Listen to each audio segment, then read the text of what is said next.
Hello students, welcome to the part 6 of our alternating currents. Now we are discussing the average power consumed in an AC circuit. We are deriving an expression for the average power.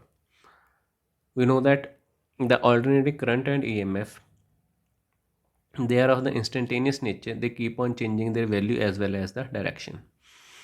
So instantaneous power of an AC circuit is actually the product of instantaneous current and instantaneous voltage. That is,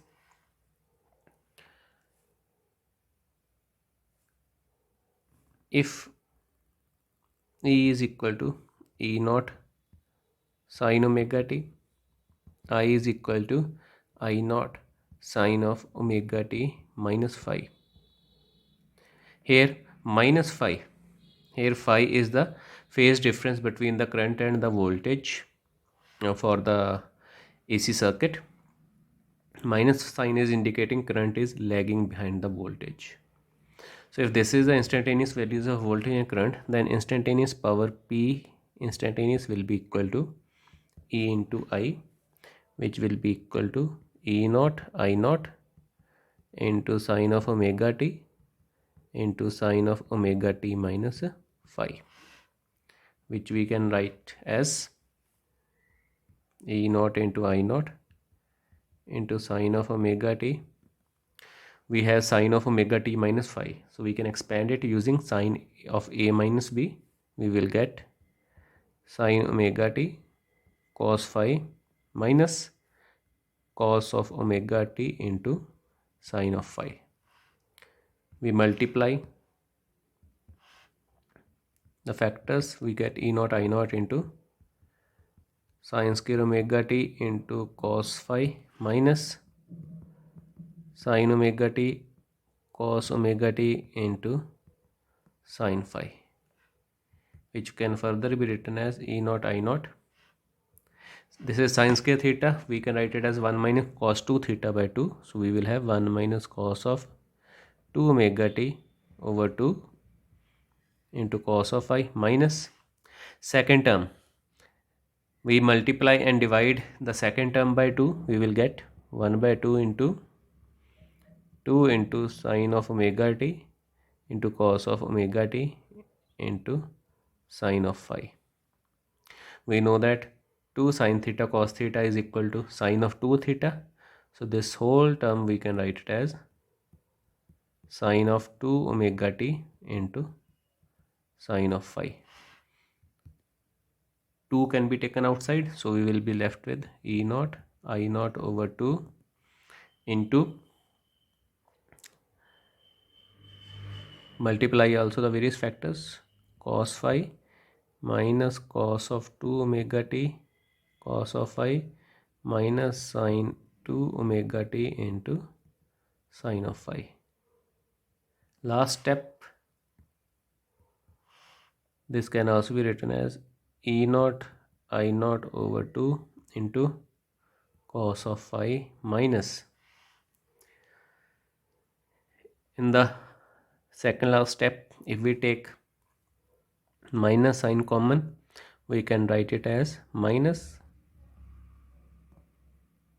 cos of 2 omega t into cos of phi plus sine 2 omega t sine of phi. This is nothing but cos A cos B plus sine A sine B, which will be equal to cos of 2 omega t minus phi.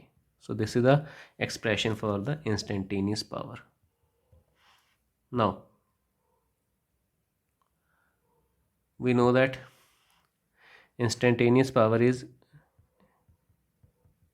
time rate of doing the work. This means that electrical work dW, it will be equal to P instantaneous into dt.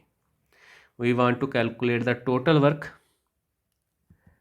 It will be equal to integral of dW, that will be integral of instantaneous power and dt for full time. So total work over one complete AC cycle,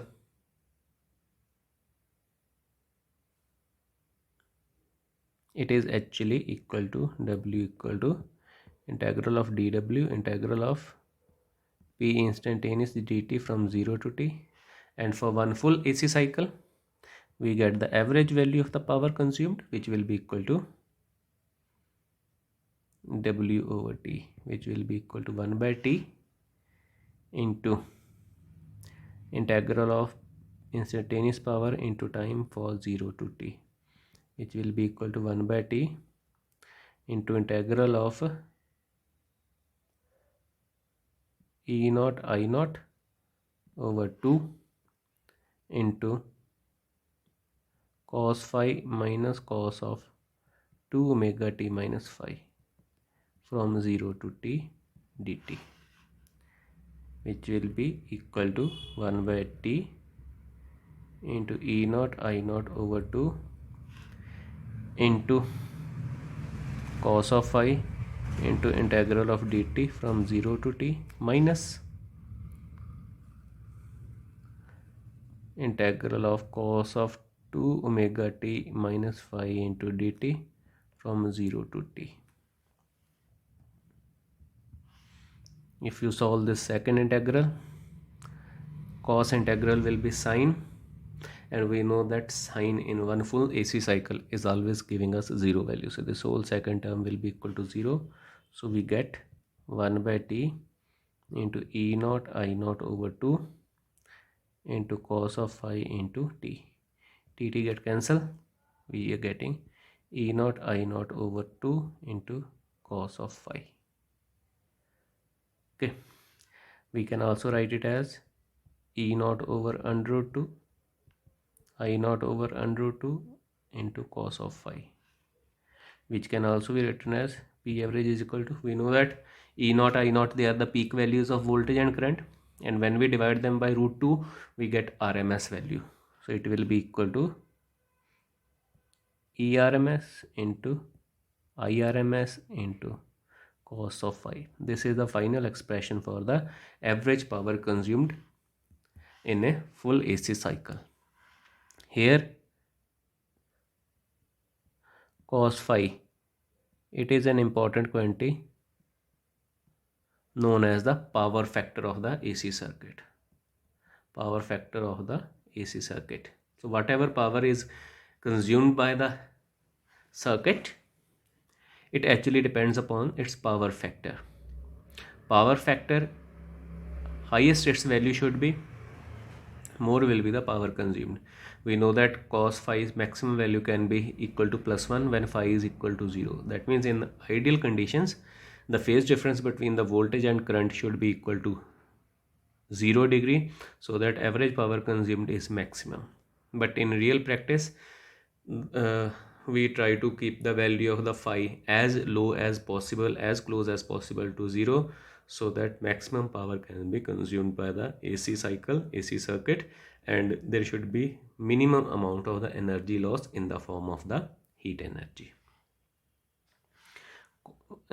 In the previous video, we have seen from the impedance diagram that cos phi is also equal to R by Z. So we can also write average power as ERMS IRMS into R divided by Z. Let us now discuss this average power equation for the different cases. Now, when our circuit is purely resistive in nature, we know that the phase difference between voltage and current is equal to 0. So cos phi is equal to +1. So in this case, average power consumed is equal to ERMS into IRMS into 1, or it is equal to ERMS into IRMS. This is the power consumed for pure AC circuit in a pure resistive circuit. If inductive circuit is there, for inductive circuit we know that voltage and current are having a phase difference pi by 2, and cos of pi by 2 is equal to 0.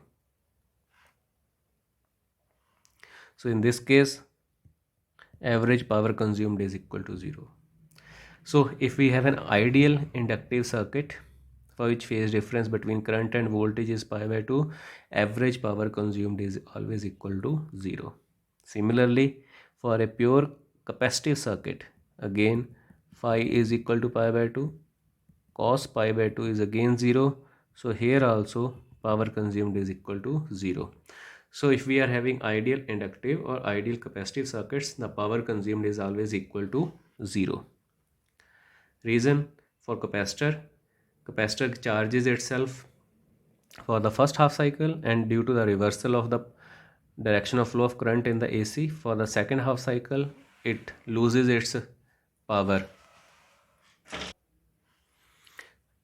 So for capacitor, average power is 0 because whatever charge is delivered to capacitor in first half cycle, it is delivered back to the source in the second half cycle.